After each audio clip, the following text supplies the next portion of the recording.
Hoje estamos aqui então e mostrar para vocês como funciona o crossover Expert Electronics PX1. Atualmente, dos crossovers que tem no mercado, nós temos o Tarampos DTS 2.4, temos o BC60X da Booster ou o Roadstar, que não é mais revendido, temos o JFA 5 vias e temos o Expert. Dentre os que tem no mercado hoje é custo-benefício e funcionalidade. Na minha opinião, é o melhor crossover que vocês podem encontrar no mercado e tem os melhores preços também. Então, na forma de ligação já do crossover, a gente já pode ver o seguinte: temos então o 12 volts do crossover, bem no canto direito, onde a gente liga o positivo da bateria. Temos o GND totalmente no canto esquerdo, onde a gente liga o negativo da bateria. Temos o REM IN, que fica ao lado do negativo, ao lado do GND, tá? Ele vem com o remote, que é o que remote que sai do rádio, que o pessoal liga no remote do amplificador, e temos o remote out. O que acontece aqui? O melhor tipo de ligação que vocês podem fazer é ligar o remote in, que vem direto do rádio, e usar o remote out do crossover para ligar os amplificadores. E não diferente. O pessoal às vezes usa o remote in, que vem do rádio, e liga no amplificador. E depois do amplificador liga o crossover. No caso do crossover da Expert, vocês vão garantir um melhor funcionamento dos amplificadores, evitar aqueles POC que saem nos alto-falantes, evitar algum tipo de chiado que possa vir a acontecer, usando do rádio o remote de saída e entrada no remote do crossover, e a remote out do crossover vocês ligam o remote dos amplificadores. Quanto às saídas RCA desse crossover aqui e entradas, tá? Então é o seguinte, a gente tem duas entradas de RCA, tá? Que são o par de saída do rádio, a saída traseira do rádio, a rear. Temos o canal 1, o par, o canal 2, o par, o canal 3, o par, o canal 4, o par. Todas as configurações que eu fizer para o canal 3, para o canal 1, por exemplo, eles vai sair no par. Ele não tem configuração individual para cada uma dessas saídas do par. Então, o que eu fizer no canal 1 vai sair no par, o que eu fizer no canal 2 vai sair no par do 2, e o que eu fizer no canal 3 e 4 vai sair no canal 3 e 4, tá? Esse crossover não é pré-definido como as outras marcas, ele não tem via de grave, via de médio, via de agudo, flat. Tudo que tu precisar fazer em qualquer canal, tu pode fazer em todos. Se tu quiser todos os canais flat, todos os canais vão ser flat. Se tu quiser gravar o canal de grave no canal 4, tu pode. Se quiser botar o flat no canal 1, tu pode. Se quiser colocar o agudo, o médio no canal 2 e 3, você pode também. Agora eu vou dar uma breve explicação de como faz a configuração desse crossover. Então a gente tem aqui os botões ESC, que sai das configurações, o botão canal, que entra nas configurações, aqui as duas teclinhas que passam as configurações, e aqui as outras duas teclas que mudam as configurações, tá? Então a gente vai clicar primeiro em canal, ó, o letreiro Expert Electronics. Quando eu clicar em canal, ele já vai para o canal 1. Assim que eu clicar aqui nas setinhas, tá? Ele já vai para uma configuração. Mute. Aqui eu posso deixar um canal mudo, que não é o caso agora, tá? Aqui eu posso mudar, ó. Ele vai mudar para on. Tá mudo agora. Mas eu não quero que ele fique mudo, porque eu vou configurar ele para uma via de grave, tá? Vou configurar o canal 1 para via de grave. Então eu vou deixar o boot off. Vou passar a configuração. Gain. O que é o gain no crossover? Muita gente usa como um volume, na verdade, mas ele é o ganho do crossover. Então, o que a gente vai fazer aqui? O ganho do crossover, ele vai até... Deixa eu mudar aqui, eu mudei a configuração sem querer. Voltar para o gain, aqui o gain. Então eu posso... Ó, eu tenho o gain que vai até o 6. Normalmente, em todas as vias, eu uso o gain como 5. E depois de colocar o gain 5, aí eu mexo no gain do amplificador. Vou vendo o amplificador até qual é a parte que o amplificador vai dar a clipada dele. Como funciona o gain? Um exemplo, eu tenho um rádio que ele vai até o volume 40. Os rádios, quando vão até o máximo volume, eles atingem a saturação, a distorção do sinal. Então ele já consegue, então do próprio rádio, quando eu atingo o volume máximo, já vem saturação e distorção do sinal para o crossover, para os amplificadores. Então o que, que eu faço? A gente pega esse volume máximo e diminui cerca de 15% do volume. Então, num volume 40, que seria o volume máximo, se eu diminuir 15%, eu vou no máximo até o volume 34. Então é isso que eu faço. Eu deixo no crossover os ganhos de todos os canais em 5, todos os canais utilizados, claro. Eu deixo em 5. Vou no rádio. Se o meu rádio vai até o volume 40, eu regulo ele até o 34, tá? Então eu vou lá no rádio, ponho a música até o 34, venho no crossover, coloco os canais utilizados no ganho 5. E após isso eu vou no amplificador ou nos amplificadores e vou regulando o ganho deles da forma que eu melhor achar, ou até o clipe do sinal, que é a distorção.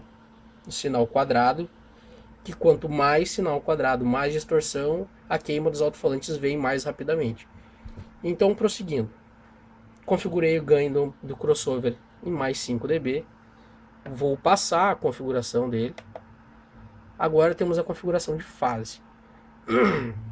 A configuração de fase, por padrão, utilizada em todas as vias, a gente pode utilizar a 0, tá? Mas, se vocês olharem aqui, a gente tem outros, ó. Configuração de fase 180,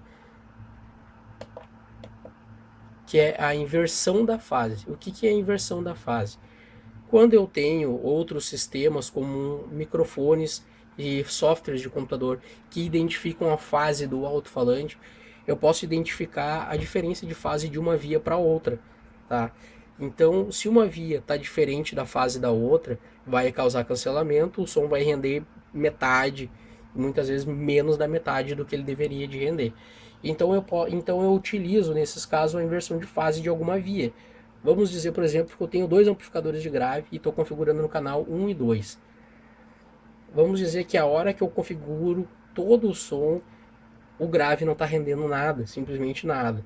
Então, em um desses dois canais, nesse caso que for identificado que um dos amplificadores está com inversão de fase na saída dos alto-falantes, eu venho aqui na fase e modifico apenas um desses dois canais de grave e modifico a fase dele.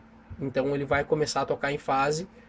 Fase nada mais é do que a saída positiva e negativa do alto-falante. Ele vai manter essa fase na saída. Isso de uma forma mais simples, porque fase também não é tão... teria que ser, vocês teriam que ler bastante sobre fase para poder entender as variações, tá? Então aqui é uma configuração que a gente deixa por padrão, quando a gente não tem todo o estudo referente a essa configuração, a gente deixa por padrão então em 0. Vamos passar a configuração, aqui eu passo as configurações como dito antes, e vou ter o delay. O delay é o que? O delay nada mais é do que atraso em alguma via. Vamos dizer, por exemplo, que eu tenho outro alto-falante de grave lá no fundo da mala, e tenho as cornetas no tampão do carro. As cornetas, por estarem no tampão do carro, elas estão mais à frente dos graves. Então, eu teria que dar um pequeno delay nas cornetas para a fase das cornetas, vamos dizer assim, a fase e o som num todo, grave, agudo, médio, chegar juntos ao ouvido de quem vai estar na frente do som. Então, no caso das cornetas, eu teria que dar um atraso. Aqui também é um caso que a gente tem que ler bastante, como é que funciona o delay, como é que faz uma configuração de delay. Pode ver aqui, ó, metros por segundo, 0 metros por segundo no delay e 0 centímetros. Quando eu alterar isso aqui, eu altero a configuração, tá? Ó, 34 centímetros, 68 centímetros, 1 metro e 2 centímetros, 1 metro e 36 centímetros, 1 metro e 70, 2 e 4... Então o máximo que esse crossover chega a 3,40 m de delay, 10 metros por segundo de delay ele atinge na configuração. Aí a gente também, como o caso da fase, a gente precisa ler bastante, entender como que funciona o delay, entender todas as variáveis dele para a gente chegar a um denominador comum e configurar o crossover da melhor forma possível. Então isso é indicado bastante para o uso dos lojistas. Quando o lojista tem um conhecimento grande, ele vai saber utilizar da melhor forma possível para o seu cliente. Então aqui a gente também, por padrão, quando a gente não entende muito dessa configuração, quando é um usuário mais comum em casa que comprou o crossover, quer ter uma qualidade melhor no som, quer ter um ganho, só pelo fato de ter um dos melhores crossovers do Brasil, ele já vai ter um ganho de qualidade, um ganho de eficiência. Mesmo assim, se ele não sabe mexer no delay e no fase, deixa em 0. Vamos passar a configuração. Aqui está o grande pulo, vamos dizer assim, é a configuração primordial de todo crossover, um corte de banda passante, tá? Então a gente tem um corte de banda passante nesse crossover de alta e um corte de baixa. Quando o corte é HPF, ele é um corte passa alta, ou seja, a partir do número que a gente colocar no crossover, vai passar a frequência. Normalmente nos sons de pancadão, o pessoal usa 80 Hz de corte, tá? Esse crossover aqui, ele passa de 5,5 Hz, ou seja, quando eu digo que ele é um dos melhores crossovers do mercado, ele é, tá? Porque ele passa de 5 em 5 Hz até 20.000 Hz. Ou seja, o crossover trabalha, vocês vão ver aqui, ó, de 20 Hz até 20.000 Hz. Ele tem toda a banda passante útil de um ouvido de um ser humano. Então ele trabalha desde o subgrave, de alto-falantes aí de 8 polegadas, 10 polegadas, subwoofer, e pode ser empregado em qualquer tipo de sistema, desde o subwoofer ao woofer, o médio, o super tweeter, a corneta TI, a titânio. Então a gente tem todo o tipo de corte aqui para todo tipo de som, tá? Então o que pode acontecer aqui é o seguinte: eu vou configurar isso aqui, essa via de grave, o canal 1, eu vou configurar para um subwoofer de 18 polegadas, por exemplo.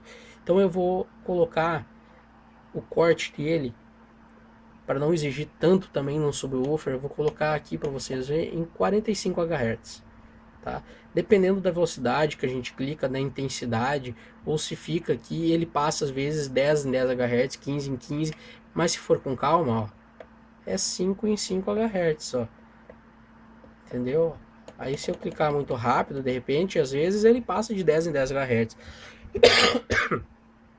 Então vamos lá, vou configurar ele em 45 Hz para uma via de 18 polegadas.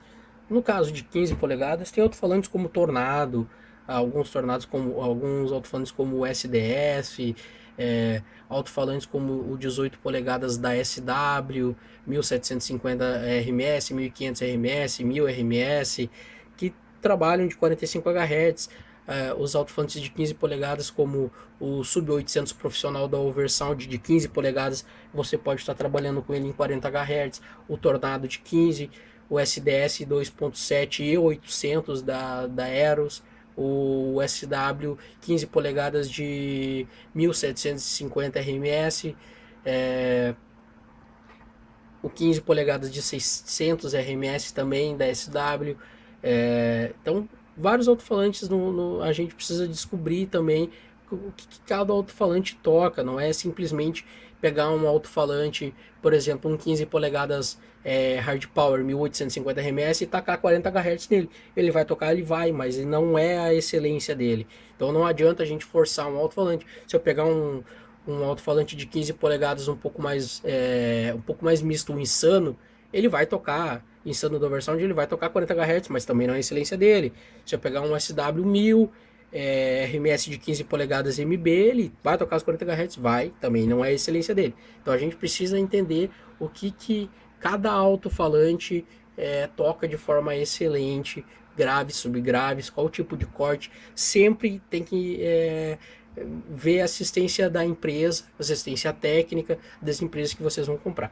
Mas vamos partir então para atenuação, que nada mais é do que, vamos passar aqui para atenuação, pode ver que a setinha, ó, a setinha tá lá em cima, tá vendo? Agora a setinha vai lá para baixo, com 48. Então tá. Atenuação de 48 dB, atenuação de off, 24 e 12 off, 12 Butterworth, que é BTW, 24 Butterworth, BTW, 24 LW, que é Linkwitz Riley, tá? Isso fica para um próximo vídeo. Vamos então mostrar aqui. Eu, por padrão, nos sons que eu monto, que eu utilizo esse crossover, eu utilizo 24. 24 é nada mais que o quê? Quando eu utilizo capacitores nos drivers, eles cortam o driver de uma forma simples. Passa muito grave, muita frequência abaixo daquele corte. Vamos dizer que eu utilize um capacitor com corte de 800 Hz.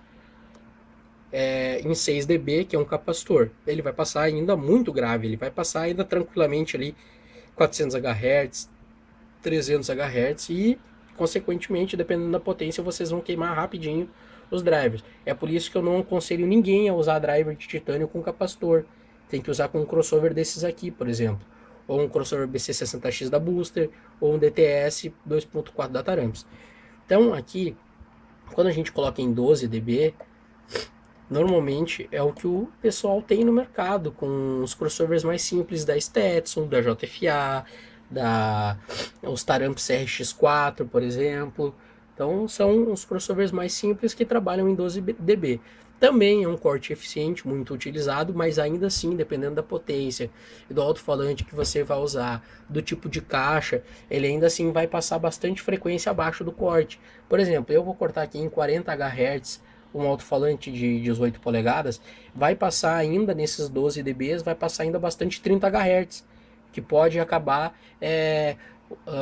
o alto-falante vai excursionar demais, vou ter que usar menos potência do que eu deveria. Então, quando eu uso em 24 dB, tá? Vamos colocar aqui em 24 dB, eu tenho uma eficiência de atenuação, uma eficiência melhorada, uma eficiência dobrada. Então, naqueles 40 Hz já não vai mais passar aqueles 30 Hz tão altamente. Vai passar em torno de 36 Hz, entendeu?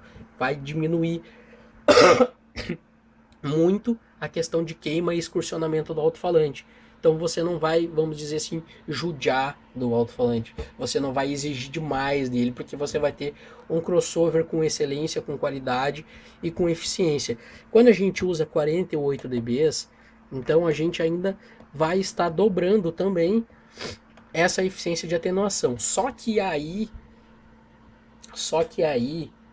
tem um problema, que é o seguinte: dependendo do tipo de caixa, do tipo de sistema que a gente vai usar para o alto-falante, todas as vias, médio grave, grave, cornetas tocando médio alta, super tweeters tocando agudo, a gente precisa ter um sistema muito bem definido, com todo o projeto de caixa, todo o projeto de elétrica bem correto, porque se eu utilizar 48 dBs de corte, eu vou estar perdendo qualidade já.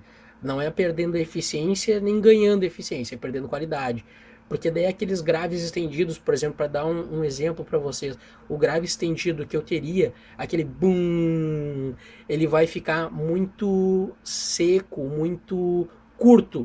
Ele não vai ter aquele grave gostoso de se ouvir, como o pessoal conhece quando toca um alto-falante de 40 Hz, 45 Hz, escuta aquele hip hop, escuta aquela música eletrônica, aqueles graves estendidos, entendeu? Então ele vai ficar um grave curto e você vai ter a impressão de que seu som não está tocando do jeito que você quer e o som não vai estar tocando com a qualidade que você precisa. Então, quando a gente não tem um sistema todo muito bem definido, com elétrica, com amplificadores definidos, por exemplo, da mesma marca, baterias bem definidas, caixas, então, muito importante, porque a caixa define muito bem o projeto acústico todo, né? Vai te dar a resposta acústica dos alto-falantes.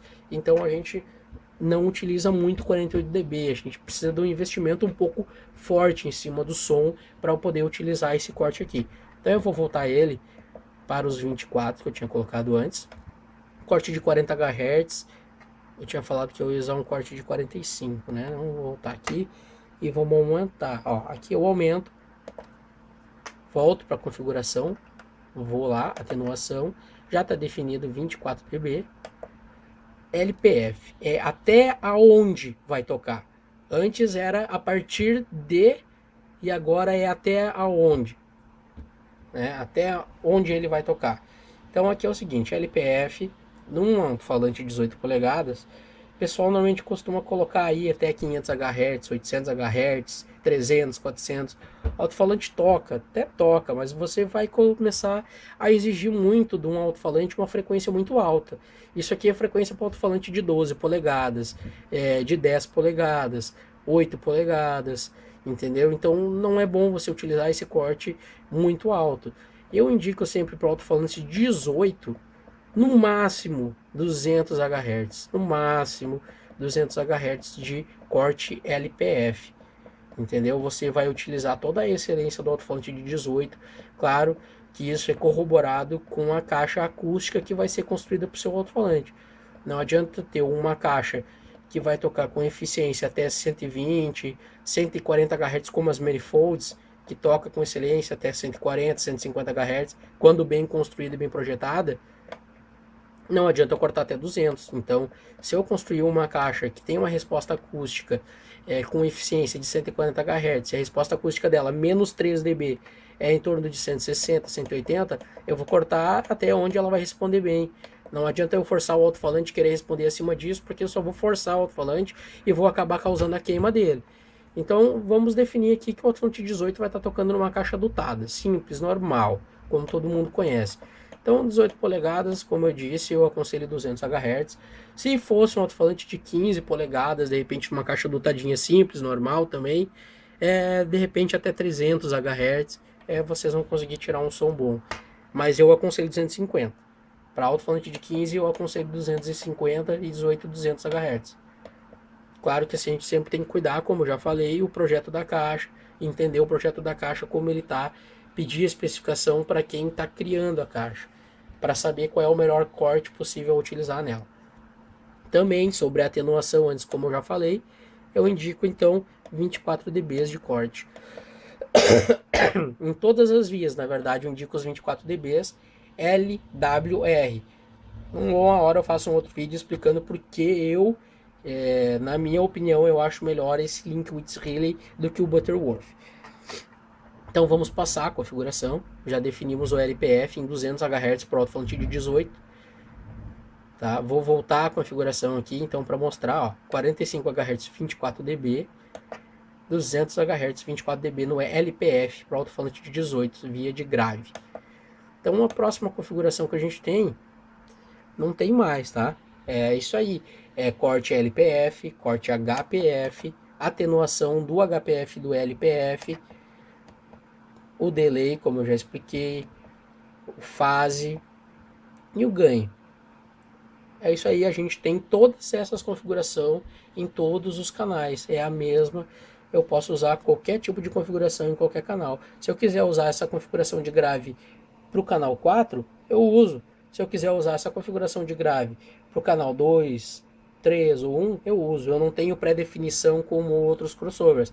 Esse crossover é de uma forma livre, entendeu? Você configura do jeito que você achar melhor.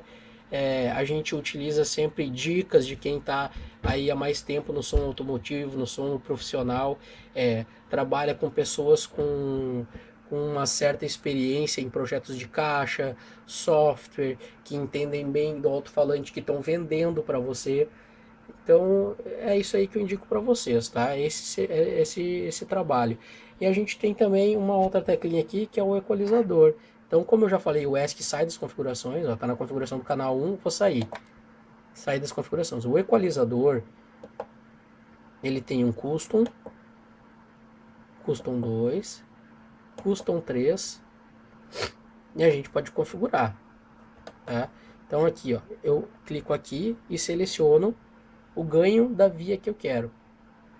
No manual do produto, vocês vão ter todas as 14 bandas de equalização que tem, tá? Ó, 40 Hz, 63 Hz, 80, 100, 160, 250, 400, 630, 1000 Hz, ó, 1600 Hz, 2500, 4000 Hz, 6300, 10.000 Hz, 1000 e 16.000 Hz, tá?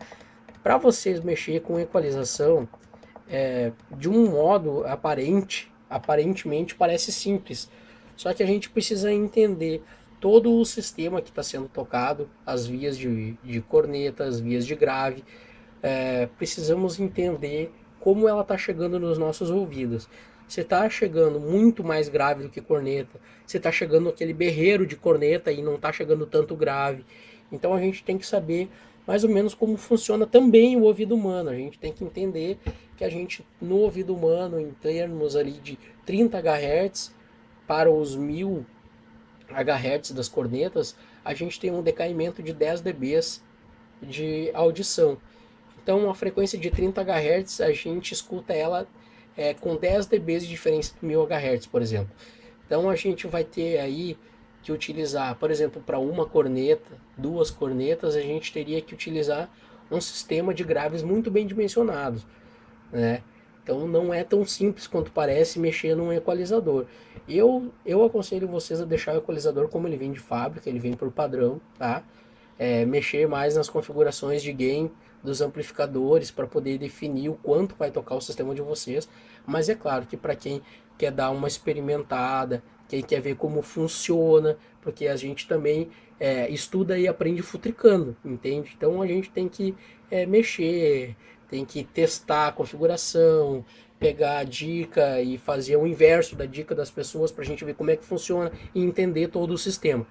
Então, por padrão, eu indico não mexer no equalizador. Mas se você entende bastante, sabe da frequência que está com ausência no seu sistema.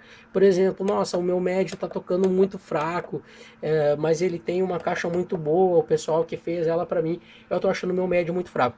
Então eu vou mexer aqui principalmente no 250 Hz, eu posso aumentar o dB, ó. Aqui eu aumento, ó, aumentar o dB da via de 250 Hz, ó. 10 dB a mais em 250 Hz, entendeu? Então eu vou estar aumentando a via de 250 Hz. Consequentemente, eu posso aumentar também 400 Hz até chegar onde está tocando meus alto-falantes de médio, 630 Hz. Passo aqui a frequência 1000 Hz. E é assim que funciona um equalizador. Tem que cuidar muito, porque quando a gente mexe no equalizador e não sabe muito o que está fazendo, acaba piorando o som, estragando o som, e depois, dependendo da loja que a gente vai levar para regular o nosso som, eles, por padrão, algumas lojas também, por não entenderem muito, que a gente sabe que tem muito conhecimento envolvido no som automotivo, acaba não entrando na via de equalização, acaba às vezes não achando qual é o problema que tem no som. Então, quando vocês precisarem de alguma ajuda, sempre informar o que foi mexido, onde é que foi futricado, e tentar informar, manter os manuais sempre numa pasta, em algum lugar, para poder fornecer para a loja que vai mexer, poder fornecer para o amigo que disse que entende, mas ele precisa do manual para dar uma estudada antes. Então essa aí é a minha dica para vocês. O melhor crossover que existe atualmente no mercado, com um valor mais baixo também, mais acessível para todo mundo, certo? Um abraço para todos vocês, e aguardo o próximo vídeo aí, pode dar ideias também, pode procurar lá no Facebook, Maurício Correia, representante Maurício Correia, loja Guitar Sound, que vocês vão ter todo o suporte no chat, no WhatsApp, por telefone, toda hora que vocês precisar, por e-mail, pode pedir socorro, pedir ajuda para venda, qualquer coisa que vocês precisarem. Até mais.